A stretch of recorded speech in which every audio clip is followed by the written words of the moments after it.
संख्या पद्धत। तो ज्यादा ना तो डिटेल में ही जाएंगे ना तो ज्यादा शॉर्ट में ही जाएंगे। तो देखिए पहला क्या होता है, जैसे हम जानते हैं किसी भी संख्या को लिखने के लिए 10 अंकों की आवश्यकता होती है।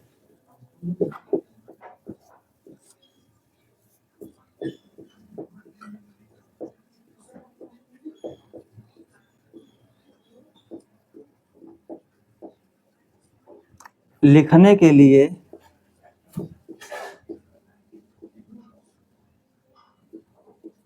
10 अंकों की आवश्यकता होती है।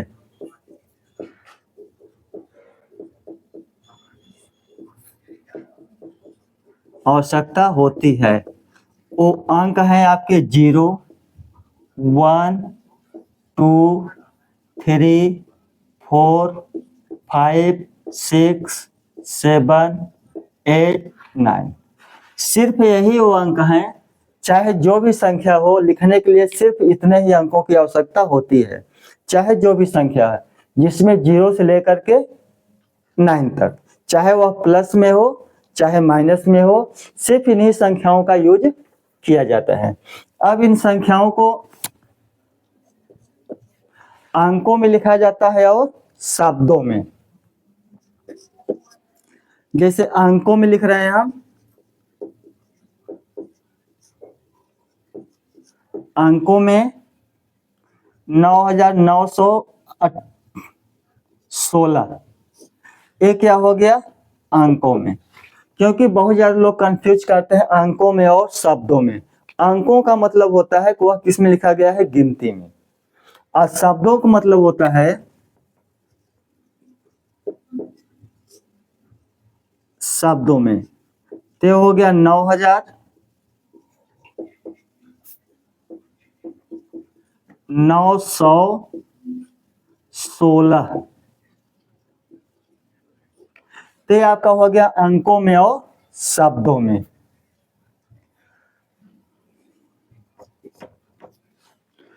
अगला जो नंबर है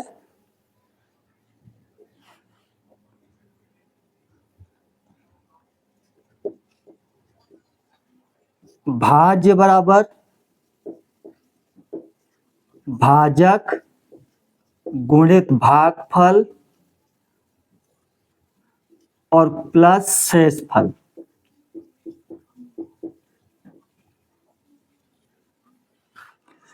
तो देखिए भाज्य बराबर होता है भाजक गुणित भागफल और प्लस शेषफल। तो सपोज मान लीजिए संख्या हो गई आपकी 7 में हम 2 से डिवाइड कर रहे हैं, तो 2 कितना हो जाएगा 6, शेष कितना बचा 1। तो ये जो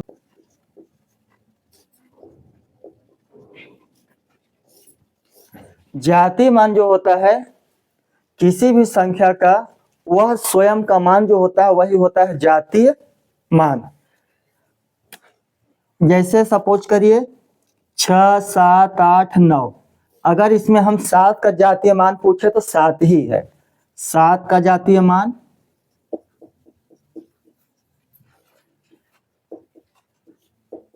7, 9 का जातीय मान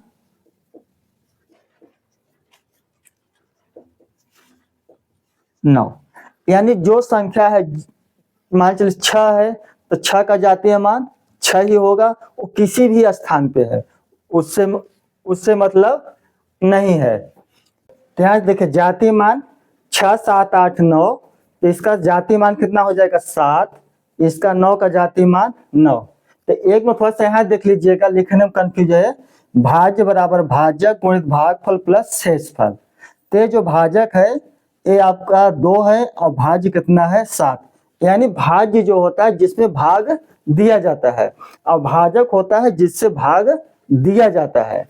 यानी एक में भाग दिया जा रहा है और एक से भाग दिया जा रहा है। तब ये हो जाएगा भाज्य बराबर भाजक गुणित भागफल प्लस शेषफल। तो यहाँ पर जो 2 है ये क्या है आपका भाजक है, 7 क्या है भाज्य है, 3 आपका भागफल है और 1 शेषफल है। तो हो गया जातीय मान। स्थानीय मान, स्थानीय मान में यदि कोई संख्या दी गई है तो वो जिस स्थान पे है, यानी किसी संख्या लिखे तो हम क्या करते हैं, लिखते तो बाएं तरफ से हैं लेकिन पढ़ते कहाँ से हैं, दाएं तरफ से। जब दाएं तरफ से पढ़ते हैं तो वो संख्या जिस स्थान पे आएगी, इकाई हो, दहाई हो, सैकड़ा हो, हजार, जो भी हो, उसमें उसी का मल्टीप्लाई कर यानी गुणा कर देते हैं। जैसे 6340। अब हम कहें इसमें 3 का स्थानीय मान,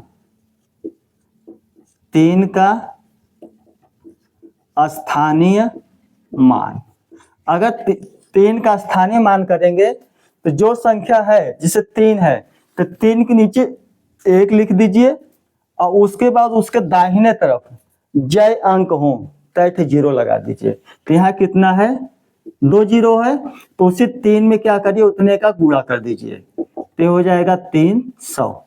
यानी इस संख्या में 6340 में 3 का स्थानीय मान कितना होगा, 300। यदि 4 का पूछा जाए तो ये 4 हो गया और गुणित कितना हो जाएगा, 1 4 के नीचे 1 लिखेंगे और 1 0, कितना हो जाएगा 10, यानी ये हो जाएगा 40। यदि हम 6 का पूछें तो 6 के नीचे 1 लिख, यानी 6 हो गया और गुणित 6 के नीचे 1 लिख करके उसके आगे कितने अंक है, 3, तो 3 0 लगा दीजिए। तो 1 लिख करके 3 0 तो हो जाएगा 6000। ये हो गया स्थानीय मान। अब इसी में देखते हैं पूर्ववर्ती और अनुवर्ती। पूर्ववर्ती संख्या, पूर्ववर्ती संख्या होती है जो संख्या दी गई है उसमें पूर्व मतलब उसके पहले वाली, तो पूर्व मतलब उसमें क्या करेंगे, घटा देंगे। जैसे है आपका 6 का पूर्ववर्ती, तो जो संख्या दी गई रहेगी उसमें से क्या करेंगे, -1 कर देंगे। तो जब 6 में -1 करेंगे तो क्या हो जाएगी, 5। इसको बोलते हैं पूर्ववर्ती। जैसे कहें हम 99 की पूर्ववर्ती, तो 99 में 1 घटा दीजिए, 99 -1 कितना हो जाएगा, 98। या 100 कहें तो 100 में से 1 घटा दीजिए तो कितना हो जाएगा, 99 होता है पूर्ववर्ती। अब इसमें अगला है अनुवर्ती।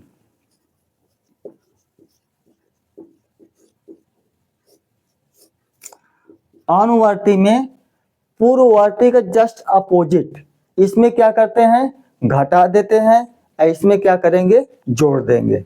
जैसे हो गया ये 9, तो 9 का अनुवर्ती,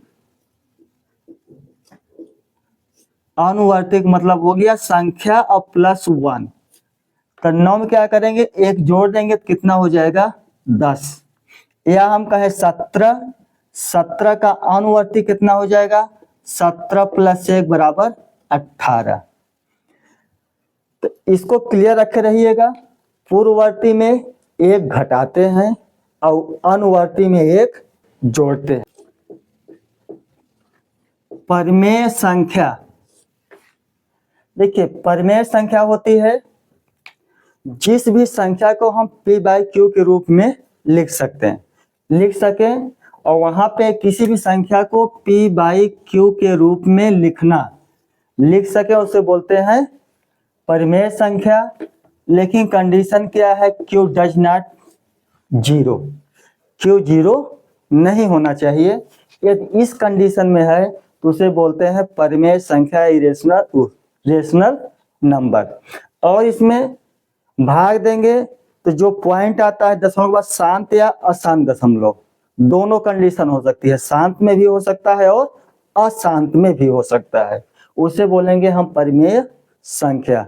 यानी जिसको p/q के रूप में लिख सके और q डज नॉट क्या हो, 0, यानी q 0 न हो, उसे बोलेंगे परिमेय संख्या। जैसे 2/3 हो गया, 4 हो गया, 9 हो गया, -7/8 हो गया, ये सब क्या है, परिमेय संख्याएं हैं। परिमेय संख्याएं प्लस भी हो सकती हैं और माइनस भी हो सकती हैं। तो हो गया परिमेय संख्या। और अब अपरिमेय संख्या,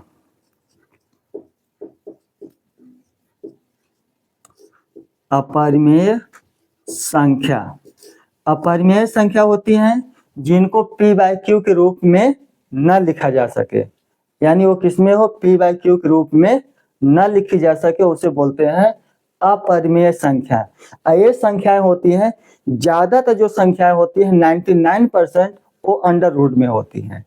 किसमें होती है, करणी में ज्यादातर। जैसे करणी में 2 हो गया, ये क्या है, अपरिमेय संख्या है। करणी में 3 हो गया, करणी में 5 हो गया। अब एक क्वेश्चन बनता है करणी में 9, अंडर रूट 9। अब बताइए अंडर रूट जो 9 है ये परिमेय है कि अपरिमेय है। तो एक अंडर रूट 9 है तो किसका, 3 का वर्ग है। तो जब इसको हटाएंगे तो क्या हो जाएगा, ये 3। तो यानी अंडर रूट जो 9 है ये क्या है, परिमेय संख्या है, यह अपरिमेय नहीं है। यानी वह संख्या जो अपरिमेय उसे बोले जो अंडर रूट में हो और पूर्ण वर्ग न हो। किसमें हो, अंडर रूट में हो और पूर्ण वर्ग भी न हो। तो उसी को ज्यादा, यहाँ 99% यही केस होता है कि वह संख्या पूर्ण वर्ग न हो और अंडर रूट में हो, तो उसे बोलेंगे हम क्या, अपरिमेय संख्या। अब देखिए ये अंडर रूट 9 है, ये किसमें है, यानी ये 3 का वर्ग है, तो क्या हो गई, परिमेय संख्या हो गई। तो हो गया परिमेय और अपरिमेय।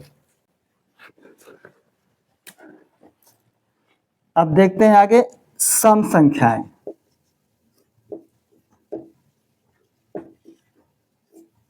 सम संख्याएं होती हैं जो 2 से विभक्त हो जाए,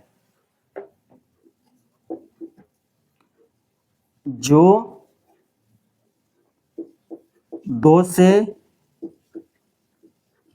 विभक्त हो जाए, उसे क्या बोलेंगे हम, सम संख्या या इवन नंबर। और विषम संख्याएं,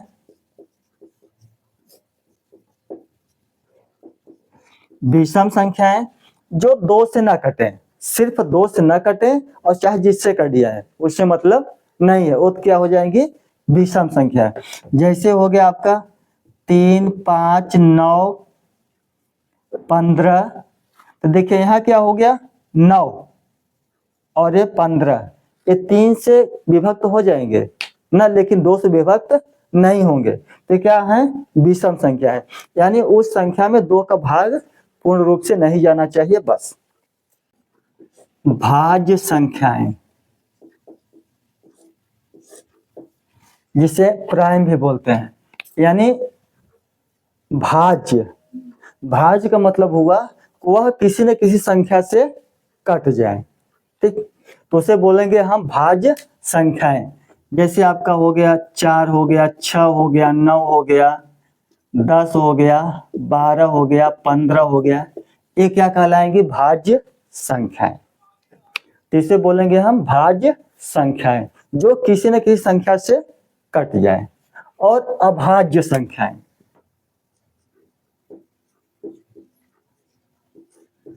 अभाज्य संख्याएं, अभाज्य संख्याएं होती हैं कि जो संख्याएं अपने आप से कटे या सिर्फ 1 से, यानी जिसका गुणनखंड सिर्फ 2 हो, 2 से 3 न हो, उसे क्या बोलेंगे, अभाज्य संख्याएं।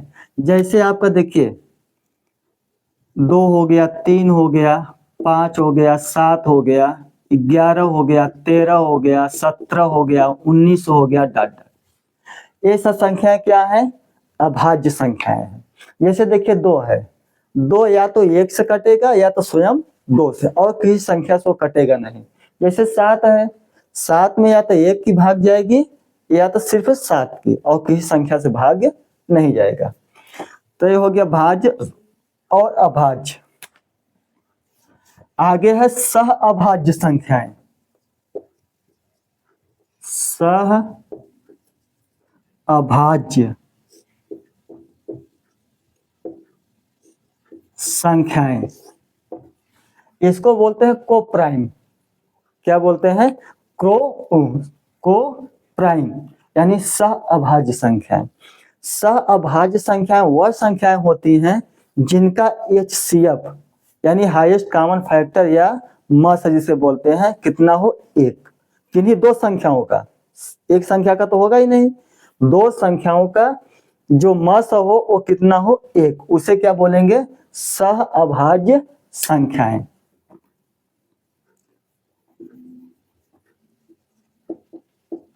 माना ए और बी दो संख्याएं हैं जिनका HCF यानी मस कितना हो, 1, उसी को क्या बोलेंगे, सह अभाज्य संख्याएं।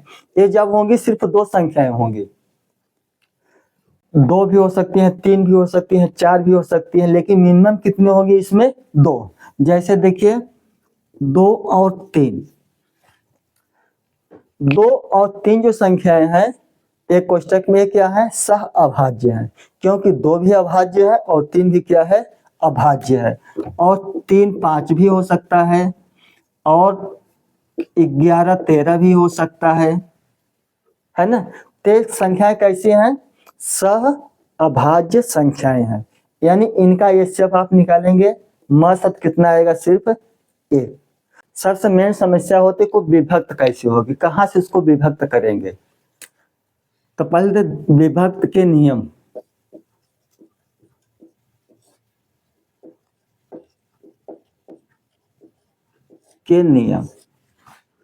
पहला नंबर है इसमें 2 से। 2 से कोई संख्या कब विभक्त होती है, जब उसके इकाई के अंक पर 0 2 4 6 8 इकाई के अंक पर 0 2 4 6 8 यदि इतनी संख्या है, कोई भी संख्या हो, यदि इकाई के अंक पर 0 हो 2 हो 4 हो 6 हो 8 हो, तो संख्या क्या होगी, 2 से विभक्त होगी। जैसे 3 7 9 0, जैसे हमने लिख दिया कि 3 7 9 0, इसमें देखिए इकाई का अंक क्या है, 0 है, 2 से आप भाग करेंगे तो संख्या पूर्ण रूप से विभक्त हो जाएगी। या तो हम कह दें यहीं पे, जैसे हो गया 0 की जगह क्या कर दें, 2 कर दें, तब भी देखिए 2 आ गया ना, 2 से विभक्त हो जाएगी। 4 कर दें यहाँ पर, 6 कर दें यहाँ पर, 8 कर दें। यदि ऐसा है तो संख्या 2 से क्या होगी, विभक्त हो जाएगी। क्योंकि गणित में जब भी कैलकुलेशन करते हैं तो कैलकुलेशन में सबसे समस्या होती है उसका कैलकुलेशन करना गणित में। अगर कैलकुलेशन सही है तो आपका जो न्यूमेरिकल है वो सॉल्व हो जाएगा, लेकिन समस्या कहाँ फंसती है, न्यूमेरिकल हल करने में। तो देखिए ये 2 का हो गया, याद रखिए कि 0 2 4 6 8 यदि है तो संख्या 2 से विभक्त होगी। नंबर 2 3 से विभक्त के नियम, यानी 3 से कोई संख्या कब विभाजित होगी, यदि जो भी संख्या दी गई है चाहे जितने भी अंक का हो, ठीक, चाहे जितने भी अंक की संख्या हो, यदि उसमें आप उसके यानी सभी अंकों का जोड़ कर दीजिए, जोड़ करने पर 300 क्या हो जाए, विभक्त हो जाए, डिवाइड हो जाए, तो संख्या 3 से विभक्त हो जाएगी। जैसे हम लिख देते हैं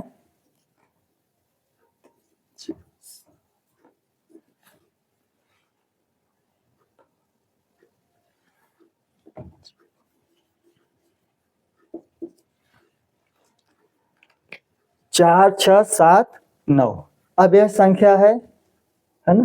तब आपको चेक करना है कि 3 से विभक्त होगी कि नहीं। तो इन संख्याओं का योग देखना है, तो 4 + 6 + 7 + 9, इसको जोड़ेंगे तो 6 4 10 7 17 17 और 9 26 26 हो गया ना। 26 क्या करेगा, 3 से विभक्त होगा, 3 से विभक्त नहीं होगा, यानी यह संख्या क्या होगी, 3 से विभक्त नहीं होगी। यहाँ पर क्या कर दें हम, जैसे कोई संख्या है, मान लीजिए 4 है, इसको हम क्या कर दें, 5 कर दें, इसका योग कितना हो जाएगा? 27 हो जाएगा ना। जब योग करेंगे तो कितना हो जाएगा तब? 27, और 27 3 से क्या हो जाएगा? विभक्त हो जाएगी, तो ये संख्या 3 से कट जाएगी। यदि इनका योग करने पर जो संख्या आ रही है वो 3 से विभक्त नहीं हो रही है तो संख्या 3 से नहीं कटेगी।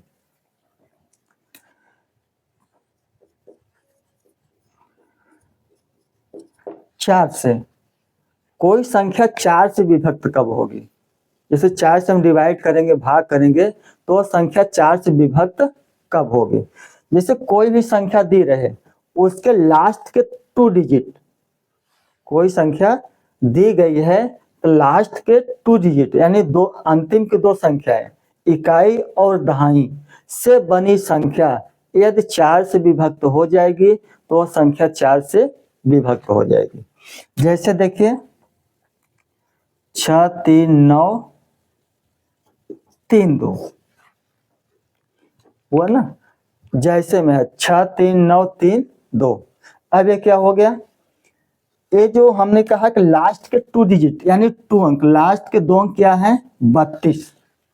लास्ट के 2 अंक कितना है? 32, और 32 में 4 से क्या हो जाएगा? डिवाइड हो जाएगी, तो पूरी संख्या 4 से विभक्त हो जाएगी।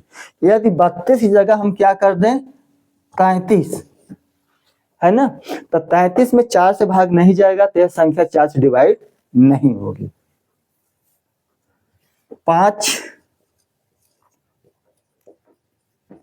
5 से जो नियम है, इकाई के स्थान पर 0 और 5 यदि है तो वह संख्या 5 से विभक्त हो जाएगी। इकाई के अंक पर कितना होना चाहिए? 0 और 5, यानी 2 के अलावा तीसरी कोई भी संख्या होगी तो 5 से डिवाइड नहीं होगी।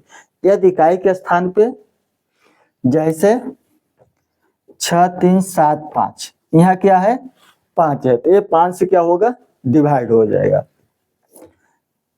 3 6 9 7, अब देखिए 3 6 9 7 आ गया ना, तो 5 से डिवाइड नहीं होगी। हमने क्या किया? जब 0 और 5 होगा तभी वो संख्या 5 से डिवाइड होगी। 6 से विभक्त के नियम, कोई संख्या 6 से कब विभक्त होगी? जब वह संख्या 2 और 3 से डिवाइड हो। 2 और 3 से डिवाइड है तो 6 से भी डिवाइड हो जाएगी। 2 और 3 किसी एक संख्या से डिवाइड है और एक संख्या से डिवाइड नहीं है तो संख्या 6 से डिवाइड नहीं होगी। यानी 2 और 3 से विभक्त होना जरूरी है। कोई संख्या 6 से कब विभक्त होगी? जब वह संख्या 2 और 3 से विभक्त होगी तब। 2 और 3 से विभक्त, किसी एक संख्या से विभक्त है, एक संख्या से विभक्त नहीं है तो वह संख्या 6 से डिवाइड नहीं होगी। जैसे 2 का नियम क्या है कि इकाई अंक पे क्या हो? 0 2 4 6 8, और 3 का क्या नियम है? सभी संख्याओं का योग 3 से डिवाइड होना चाहिए। यदि दोनों कंडीशन और संख्या फॉलो कर रही है तो वह 6 से विभक्त होगी, अन्यथा विभक्त नहीं होगी। जैसे एक आध उदाहरण देखते हैं, 3 4 5 7 0, 4 3 7 7 14 5 19, इसको 6 कर देते हैं। अब देखिए इकाई का अंक पर क्या है? 0 है, तो 2 से डिवाइड हो गया, क्लियर हो गया। अब इसको जोड़ेंगे, 3 4 3 7 5 12 12 6 18, 18 3 से क्या हो जाएगा? विभक्त हो जाएगी। यानी ये संख्या 6 से क्या हो जाएगा? डिवाइड होगी। इसमें आप 6 से भाग देंगे तो संख्या क्या होगी? पूरी तरह से वो कट जाएगी, यानी जो शेष फल बचता है शेष फल क्या हो जाएगा? 0। यदि यहीं पे समझ 18 हो गया, 17 आ जाए, 19 आ जाए, तब वो संख्या 6 से डिवाइड नहीं होगी, क्योंकि 2 से तो हो जा रहा है लेकिन 3 से डिवाइड नहीं हो रही है, तो इसलिए वो संख्या 6 से डिवाइड नहीं होगी। कोई संख्या 7 से विभक्त कब होगी? कोई संख्या दे रहे तो 7 से डिवाइड कब होगी? विभक्त कब होगी?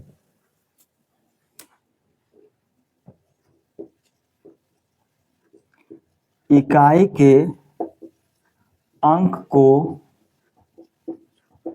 छोड़कर शेष अंक में से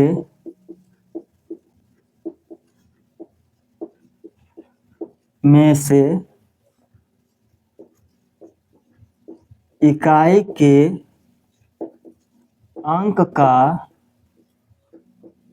दोगुना करके घटाने पर कोई संख्या 7 से विभक्त कब होगी? जब वह इस नियम को फॉलो करेगी तब। यानी ये नियम है कि इकाई अंक को छोड़कर जो संख्या बन रही है, ठीक, उसमें से इकाई के अंक का क्या करके दोगुना करके घटा देंगे। घटाने पर जो संख्या बच रही है वह यदि वह 7 से डिवाइड हो रही है तो संख्या 7 से डिवाइड होगी, अन्यथा डिवाइड नहीं होगी। जैसे देखते हैं 663, अगर 663 को करें हम तो देखिए 66 हमने यहाँ क्या लिखा, इकाई के अंक को छोड़कर, यानी इसको छोड़ देंगे जब तो क्या बचा 66 बचा। अब 66 में क्या करेंगे, यहाँ लिखा इसका दोगुना करने पर, यानी इकाई का अंक क्या करेंगे दूना, तो 3 गुणित 2 यानी 2 गुणित 3 कितना हो जाएगा 6। तो इसमें से क्या करेंगे 6 घटा देंगे तो कितना बचेगा 60 बचेगा। अब जो 60 है ये 7 से विभक्त हो रहा है क्या? नहीं हो रहा है। जब 7 से विभक्त नहीं हो रहा तो संख्या 7 से डिवाइड नहीं होगी। 882 करेंगे तो 88 ये हो गया और 2 का दूना 2 गुणित 2 तो कितना हो जाएगा 4। इसमें 4 घटा देंगे तो 88 में जब 4 घटाएंगे तो कितना बचेगा ये 84, 84। जो 84 है ये क्या है 7 से डिवाइड है, तो ये संख्या क्या होगी 7 से डिवाइड होगी। यदि किसी जो संख्या दी गई है लास्ट के 3 डिजिट यानी इकाई, दहाई और सैकड़ा तीनों से बनी संख्या 8 से विभक्त हो जाए तो वह संख्या क्या होगी 8 से विभक्त हो जाएगी। इकाई, दहाई और सैकड़ा लास्ट के 3 अंक यदि 8 से विभक्त हो जाए तो वह संख्या 8 से विभक्त हो जाएगी। अंतिम के 3 अक्षर अंक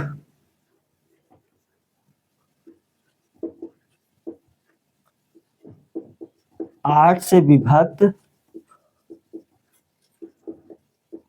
होना चाहिए। यदि वो 8 से विभक्त है तो संख्या क्या हो जाएगी 8 से विभक्त हो जाएगी।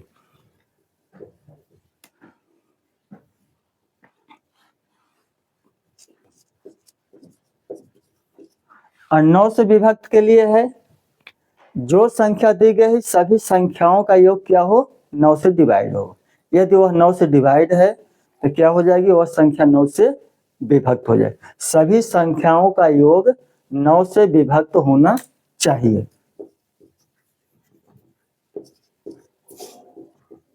दी गई संख्याओं का योग 9 से विभक्त होना चाहिए। यदि वो 9 से विभक्त हो रहा है तो संख्या क्या हो जाएगी 9 से विभक्त हो जाएगी। तो चलिए अब दोनों का एक एक उदाहरण देख लेते हैं, जैसे 8 का है और 9 का। तो 9 मान चलिए 3 हो गया, 4 5 6, 6 5 11, 11 4 15, 15 3 18। इसका योग कितना हो जाएगा 18। इसको जोड़ेंगे 3 धन 4 धन 5 धन 6 कितना हो जाएगा 18। यदि 18 क्या हो रहा है 9 से डिवाइड हो जा रहा है तो संख्या पूरी 9 से डिवाइड विभक्त हो जाएगी। 8 वाले का देख लेते हैं। इसमें क्या है कि अंतिम के 3 अंक क्या होने चाहिए डिवाइड होने चाहिए। यदि डिवाइड हो रहे हैं अंतिम के 3 अंक तो क्या हो जाएगी वो संख्या, मान के लिए 6 7 8 और 104 हो गया। 6 7 8 104। तो अंतिम के 3 अंक ये है, क्या लिखा है यहाँ पर, अंतिम के 3 अंक 8 से विभक्त होने चाहिए। तो इकाई दहाई सैकड़ा यानी 104, 104 क्या होगा, 8 से डिवाइड है कि नहीं, ये आपको ये चेक करना है। तो देखिए ये हो जाएगा, अगर इसमें 104 में 8 का भाग करेंगे तो कितना हो जाएगा, 8 2 4 8 तिरिक 24 है ना।